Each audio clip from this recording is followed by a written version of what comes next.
Bhagavad-Gita Introduction.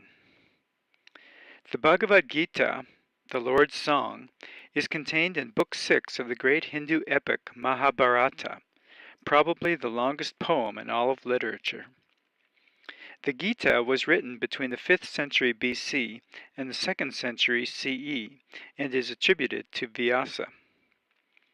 The Mahabharata tells the story of a civil war in ancient India between the sons of Kuru, the Kauravas, and the sons of Pandu, Pandavas, over a kingdom the Pandavas believe was stolen from them by the cheating of the Kauravas. Every attempt by the Pandava brothers to regain their kingdom without war has failed. The Bhagavad Gita is primarily a dialogue between Arjuna, the third Pandava brother, and his charioteer Krishna. Remaining neutral, Krishna allowed one side to use his vassals in battle, while the other side could have him as a charioteer, although he would not fight himself. The old blind king Dhritarashtra declined a great sage's offer to give him sight for the battle, because he did not want to see the bloodshed. Instead, the great sage gave Sanjaya the ability to perceive at a distance everything that was going on, and he describes the events for the king. In the Gita, Krishna, who is the uncle and friend of the Pandavas, gives Arjuna teachings on yoga, which means union and implies union with God. Krishna is considered by Hindus to be an incarnation of the god Vishnu, the preserver. Throughout the text, various epithets or nicknames are used for Krishna and Arjuna. Krishna is called Madhava, descendant of Madhu, Rishikesha, which means bristling-haired, Keshava, which means handsome-haired, Govinda, chief of herdsmen, slayer of Madhu, which was a demon, Janardana, which means agitator of humans, Varshneya, which is clansman of the Vrishnis, Vasudeva, Hari, and slayer of Keshan, another demon. Arjuna is called son of Pandu, Gudakesha, which means thick-haired, Kaunteya, which means son of Kunti, Partha, which means son of Prita, which is Kunti's original name, Bharata, which is an ancient name of India, which is also used for other characters, Bharata bull, wealth winner, foe scorcher, great armed one, blameless one, tiger spirit, and Kuru's joy, or best of Kurus, Kuru being the common ancestor of both the Pandavas and the Kauravas. Gandiva is the name of Arjuna's bow. Bhagavad Gita, the Lord's Song. Dhritarashtra said, "In the field of duty, in the field of Kuru, gathered together to fight, what did mine and Pandu's sons do, Sanjaya?" Sanjaya said, "Seeing the Pandava army arrayed, King Duryodhana, then approaching his teacher, said this speech, 'Look, master, at the Pandava's great army, arrayed by the son of Drupada, your intelligent student. Here are heroes, great archers, equal in battle to Bhima and Arjuna, Yuyudhana and Virata and Drupada of the great chariot, Drishtaketu, Chaitanya, and the valiant king of Kashi, Purujit and Kunti-Bhoja, and Shaibya, a human bull, bold Yudamanyu and valiant Uttamalja, the son of Subhadra and the sons of Draupadi, all having great chariots. Ours who are distinguished know them best of the twice-born, the leaders of my army. By proper names I tell them to you, yourself and Bhishma and Karna and Kripa victorious in battle, Ashvatthama and Vikarna and Samadati also, and many other heroes risking their lives for my sake, armed with various weapons, all skilled in battle. Inadequate is that force of ours guarded by Bhishma, but adequate is this force of theirs guarded by Bhima. So in all designated formations, make sure you all protect Bhishma." Cheering him up, the aged Kuru grandsire, roaring loudly like a lion, blew his conch horn powerfully. Then conch horns and kettle drums, tabors, drums, horns suddenly sounded this tumultuous uproar. Then standing in the great chariot yoked with white horses, Madhava and the son of Pandu blew their divine conch horns. Rishikesha, his Panchajanya, wealth winner, his Devadatta. Wolf-bellied Bhima blew Poundra, his great conch horn. King Yudhishthira blew Anantavijaya. Nakula and Sahadeva blew Sugosha and Manipushpaka. Kashya, top archer, and Shikandi of the great chariot. Drishtadyumna and Virata and invincible Satyaki. Drupada and the sons of Draupadi, all together, O Lord of the earth, and strong-armed Saubhadra, each blew their own conch horns. This noise burst the hearts of the sons of Dhritarashtra, and the tumult caused the sky and earth to resound. Then, seeing the sons of Dhritarashtra in battle order, in the ensuing clash of weapons, the monkey-bannered son of Pandu, raising his bow, then said this speech to Rishikesha, Lord of the earth. Position my chariot between the two armies, changeless one, so that I may see these who are formed and eager to fight. With whom must I fight in undertaking this bash? I see these who are ready to fight, wishing to serve in war the evil-minded son of Dhritarashtra. Thus Rishikesha, addressed by Gurukesha, O Bharata, having positioned the best chariot between the two armies, in front of Bhishma, Drona, and all the rulers of the earth, said, Partha, look at these Kurus assembled here. There Partha saw positioned fathers and grandfathers, teachers, uncles, brothers, sons, grandsons, friends as well, fathers-in-law, and even companions in both armies also. Regarding all these relatives arrayed, this Kaunteya, filled with deep pity, despondently said this. Seeing this, my own people, Krishna, approaching to fight, my limbs sink, and my mouth dries up, and trembling in my body and bristling hair occur. Gandiva slips from my hand, and my skin burns, and I am not able to stand, and my mind wanders. And I see contrary omens, Keshava, and I do not foresee good fortune in killing my own people in battle. I do not want victory, Krishna, nor kingdom, nor pleasures. What is kingdom to us, Govinda? What is enjoyment or life? Those for whose sake we want kingdom, enjoyment, and pleasure are these positioned for battle, abandoning life and riches, teachers, fathers, sons, and also grandfathers, uncles, fathers-in-law, grandsons, brothers-in-law, and other kin. These I do not wish to kill, even though they are killing, slayer of Madhu, even for the sovereignty of the three worlds. How then for the earth? Striking down the sons of Dhritarashtra, what joy could be ours, Janardana? Evil should cling to us for killing these attackers. Therefore we should not kill the sons of Dhritarashtra, our relatives. How could we ever be happy killing our own people, Madhava? Even if these whose thoughts are overpowered by greed see no wrong in causing the destruction of family, injury to friends, and crime, why is it not understood by us to turn away from this evil, the family destruction wrong, by discernment, Janardana? In family destruction, the ancient family duties vanish. In losing duty, lawlessness also overcomes the whole family. From the overcoming of lawlessness, Krishna, the women of the family are corrupted. In the spoiling of the women, Varshnaya, is born the intermixture of caste.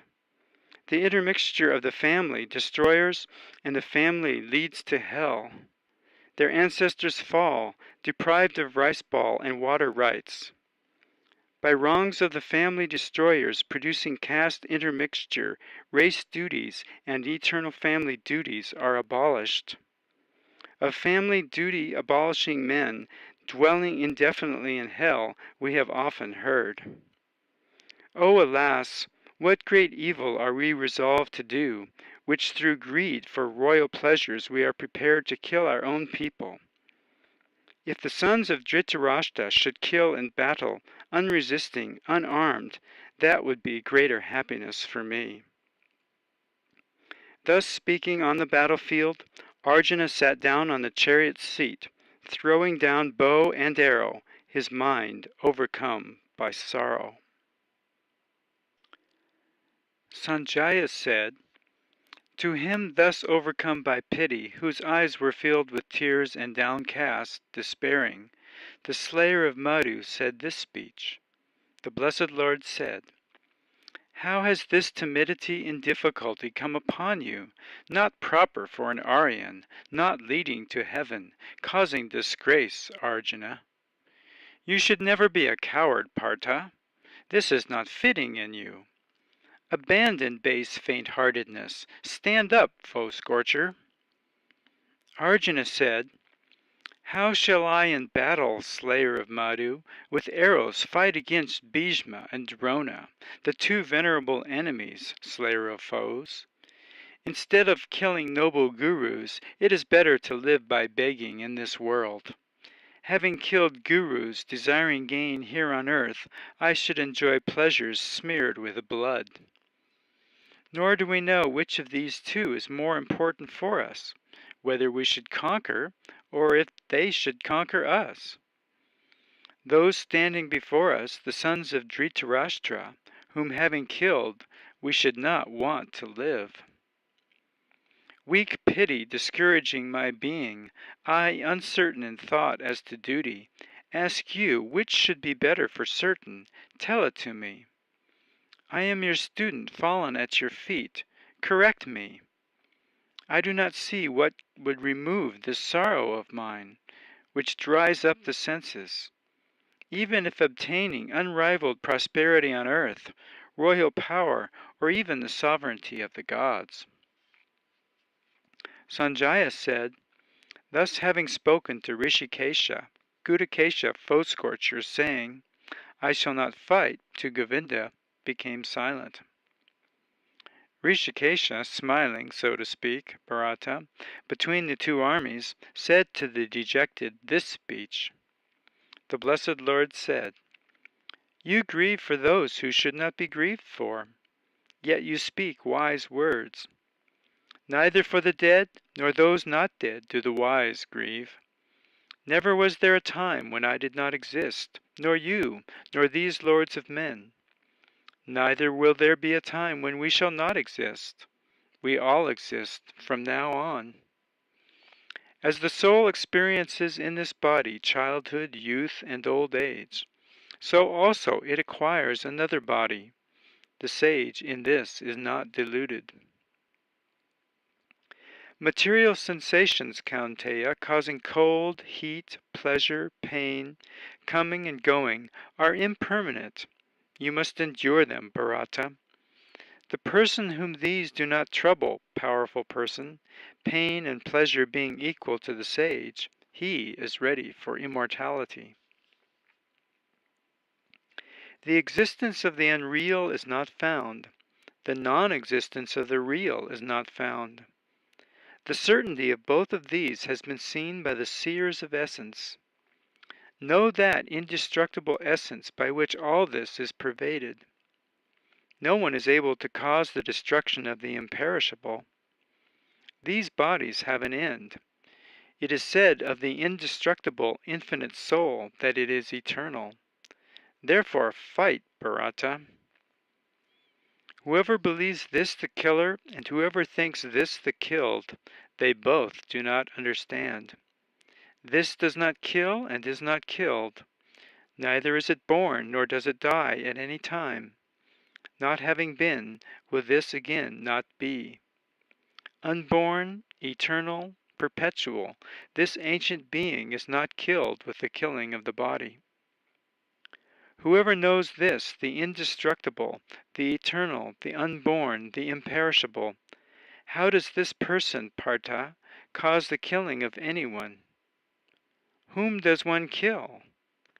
As a person abandoning worn-out clothes takes new ones, So, abandoning worn-out bodies, the soul enters new ones.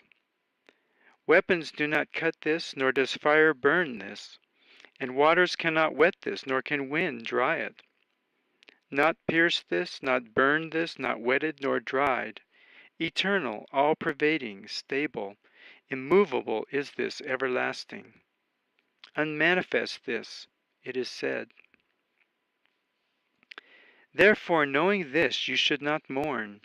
And if you think this is eternally born or eternally dying, even then, you mighty armed, you should not mourn this. Death is certain for the born, and birth is certain for the dead. Therefore, you should not mourn over the inevitable. Beings have unmanifest beginnings, manifest middles, Bharata, unmanifest ends again. What complaint is there? Marvelously someone sees this, and marvelously another thus tells, and marvelously another hears this. But even having heard, no one knows this. This embodied soul is eternally inviolable in the body of all, Bharata. Therefore you should not mourn for any being. So looking at your duty, you should not waver, for there is no greater duty than battle for the Kshatriya. And by good fortune, gaining the open door of heaven, happy Kshatriyas, Partha, encounters such a battle. Now if you will not undertake this combat duty, then having avoided your duty and glory, you will incur evil. And also people will relate your perpetual dishonor, and for the esteemed, dishonor is worse than dying. The great warriors will think you withdraw from battle out of fear, and having been thought much of among those, you will be held lightly. And enemies will say of you many words not to be spoken, degrading your strength. What is more painful than that? Either killed you will attain heaven, or conquering you will enjoy the earth. Therefore stand up, Kaunteya, resolved to the battle, making pleasure and pain the same, gain and loss, victory and defeat, then engage in battle. Thus you will not incur evil. This intuition described for you in Sankhya philosophy, learn this in yoga. Unified by intuition, Partha, you shall avoid the bondage of action. There is no lost effort here, no setback occurs. Even a little of this discipline protects from great fear. Self-determined intuition is one here, Kuru's joy, but intuitions of the irresolute, many-branched, so endless. This flowery speech which the ignorant proclaim, delighting in the letter of the scripture, Partha, saying there is nothing else, minds desiring the highest heaven, offering birth as the fruit of action, performing many special rituals, aimed toward enjoyment and power, attached to enjoyment and power, whose thoughts are stolen away by this, to those, self-determined intuition in meditation is not granted. The scriptures categorize three qualities. Be without the three qualities, Arjuna, without opposites, eternally staying in goodness, without possessiveness, soul established. As much use as in a well and water overflowing everywhere, so much are all the scriptures to an enlightened Brahmin. In action alone is your claim, never to its fruits at all. Never should the fruit of action be your motive. Never let there be attachment in your inactivity. Staying in yoga, do your actions. Letting go of attachment, wealth winner. Seek refuge in intuition. Pitiful are those motivated by fruit. Unified intuition here lets go of both good and bad deeds. Therefore, unify yourself with yoga. Yoga is skilled in actions. Letting go of the fruit of action, the intelligent of unified intuition, liberated from the bondage of birth, go the way free from misery. When your intuition passes beyond the confusion of delusion, you will become indifferent to what you hear and to what has been heard in Scripture. Disregarding Scripture, when in meditation your immovable intuition will stand unmoving. Then you will attain union. Arjuna said, "What is the definition of one who is steady in wisdom, steady in meditation, Keshava? How should one steady in thought speak? How should one sit? How should one move?" The Blessed Lord said, "When one gives up all desires emerging in the mind, Partha, satisfied in the soul by the soul, then one is said to be steady in wisdom. Whoever in pain is free of mental anxiety, in pleasure is free of desire, departing from passion, fear, and anger, steady in thought, is called a sage. Whoever is without attachment in all things, accepting this or that, pleasant or unpleasant, neither liking nor disliking, the wisdom of this one is established.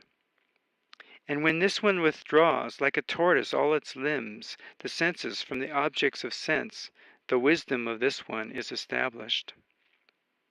Objects turn away from the embodied one who is fasting, except flavor. Even flavor turns away from the one seeing the Supreme. Kaunteya, tormenting senses forcibly carry away the mind, even of the striving person of learning. Restraining all these, one should sit unified with me in the Supreme, whose senses are in control. The wisdom of this one is established. From a person's contemplating objects is born attachment to them. From attachment is born desire. From desire is born anger. From anger comes delusion. From delusion, memory wandering. From memory wandering, loss of intuition. From loss of intuition, one perishes.